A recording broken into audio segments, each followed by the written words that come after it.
एक चक्रवर्ती राजा था मानधाता। उसने अपने राज्य में परीक्षण करना चाहा कि मेरी प्रभुता यानी मेरी सत्ता अस्वीकार तो नहीं कर दी है किसी छोटे राजाओं ने। उसके लिए उसने एक अश्वमेध यज्ञ के लिए घोड़ा छोड़ दिया और उसके ऊपर एक पंपलेट लिख दिया, एक इस्तार लगा दिया कि जिस भी राजा ने मानधाता चक्रवर्ती राजा की पराधीनता स्वीकार ना हो, घोड़े को पकड़ के अपने बांध ले और युद्ध के लिए तैयार हो जा। राजा के पास 72 करोड़ सेना है, 72 अक्षौणी। सीधे वैसे सिंपल से शब्दों में 72 करोड़ समझा दे। अक्षौणी तो आप समझोगे नहीं, इसमें काफी अलग अलग कैटेगरीज होती है। एक अक्षौणी में कितने रथ, कितने घुड़सवार, कितने सैनिक, कितने पैदल, ये अलग अलग होते हैं। एक सिंपल से वैसे समझाना चाहते। तो किसी ने उस घोड़े को नहीं पकड़ा क्योंकि 72 करोड़ सेना लिख रखी। तो वो घूम फिर के वापस आ रहे थे, ऋषि की कुटिया के पास से ही गुजरे थे, वापस भी वहीं से आगमन था। ऋषि ने देखा कि एक घोड़े पर कोई भी व्यक्ति नहीं बैठा है। कारण जानना चाहा सैनिकों से कि सैनिकों, ये घोड़ा बगैर सवार के क्यों है, इसमें कोई सवार नहीं है।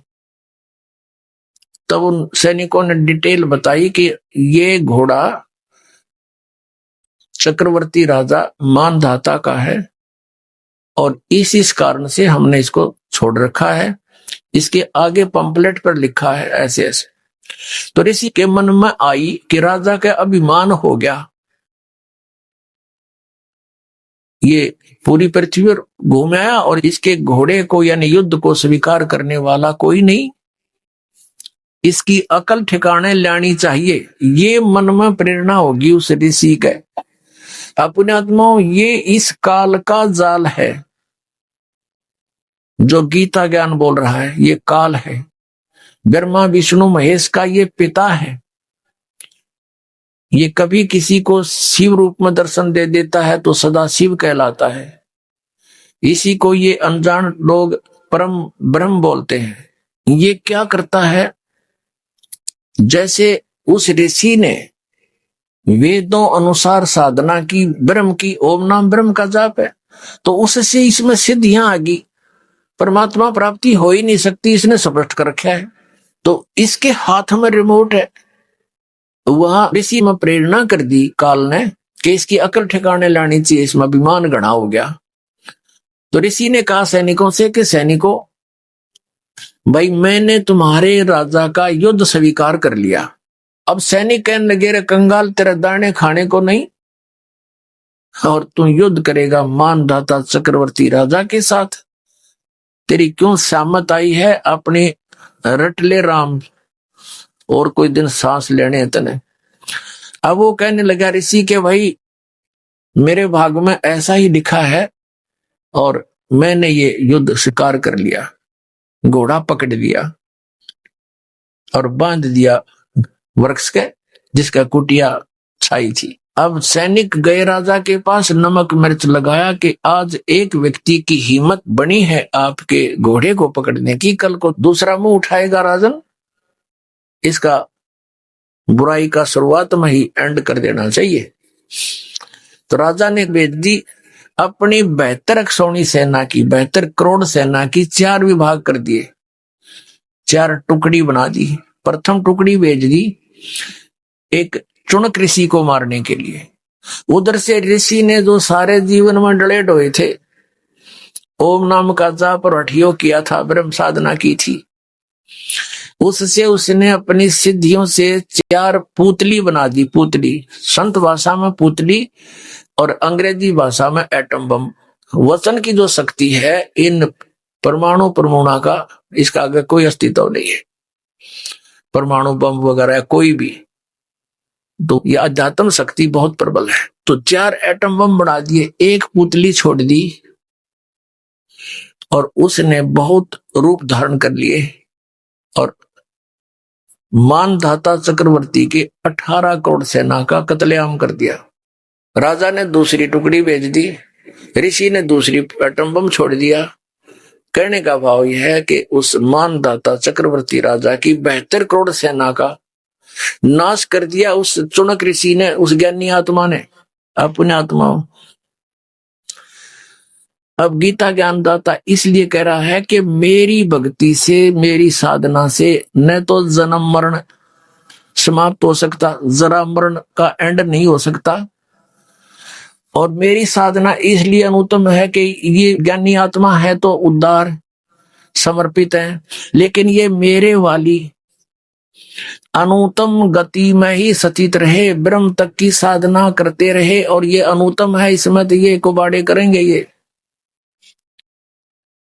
और मोक्ष हो नहीं सकता, जरा मरण समाप्त हो नहीं सकता। क्योंकि गीता ज्ञानदाता स्वयं कहता है 4थे अध्याय के 5 और 9 श्लोक में, दूसरे अध्याय के 12वें श्लोक में और 10वें अध्याय के दूसरे श्लोक में कि अर्जुन तेरे और मेरे बहुत जन्म हो चुके, तू नहीं जानता मैं जानता हूं, और ये ना समझ कि ये राजा लोग पहले ना थे, तू ना था या मैं नहीं था, और आगे भी होंगे। और 10वें अध्याय के दूसरे श्लोक में स्पष्ट कर दिया कि मेरी उत्पत्ति को ये ऋषि और देवता नहीं जानते, क्योंकि ये मुझसे उत्पन्न हुए, ये ब्रह्मा विष्णु महेश इस काल के पुत्र हैं, और पुत्र पिता की डेट ऑफ बर्थ को कैसे जान सकते हैं? वो तो दादाजी बतावे। तो दादाजी यानी सबके परम पिता परमेश्वर परम अक्षर ब्रह्म ने स्वयं आकर के बताया है वो ज्ञान, वो सच्चिदानंद घन ब्रह्म की वाणी है, वो कबीर वाणी है। तो इस प्रकार गीता ज्ञानदाता 7वें अध्याय के 18वें श्लोक में अपनी गति को अनुत्तम कहता है, और इसीलिए 18वें अध्याय के 62वें श्लोक में और 66वें श्लोक में और 15वें अध्याय के 1 से लेकर 4 में तत्वदर्शी संत की पहचान बता करके स्पष्ट कर दिया है कि जो इस उल्टे लटके हुए संसार रूपी वृक्ष के सभी विभागों को बता दे कि जड़ कौन परमात्मा है, तना कौन है, डार कौन है, और ये शाखा कौन है। स वेदवित, वो है वेद के तात्पर्य को जानने वाला, वो तत्वदर्शी संत है।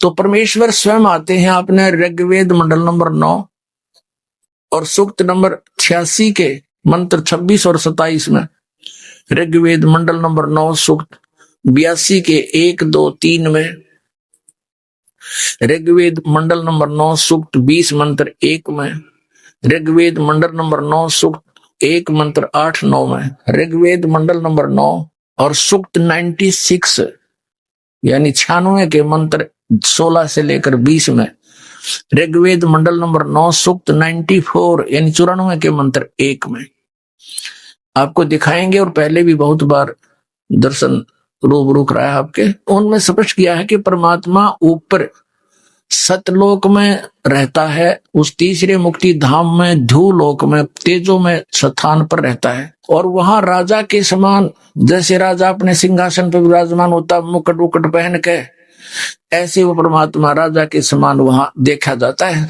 नर आकार है, साकार है, मनुष्य दृश्य, और वहां से गति करके आता है, वो अच्छी आत्माओं को मिलता है, उनको उपदेश देता है, तत्व ज्ञान समझाता है। तो वो तत्व ज्ञान जो परमात्मा स्वयं आकर अपने मुख कमल से बोलता है, वो सच्चिदानंद घन ब्रह्म की वाणी है, वो ब्रह्मणे मुखे है, जो गीता जी अध्याय नंबर 4 के श्लोक नंबर 32 में जिसके विषय में कहा। तो वो परमेश्वर आकर ही अपने यथार्थ ज्ञान को स्वयं ही बताता है।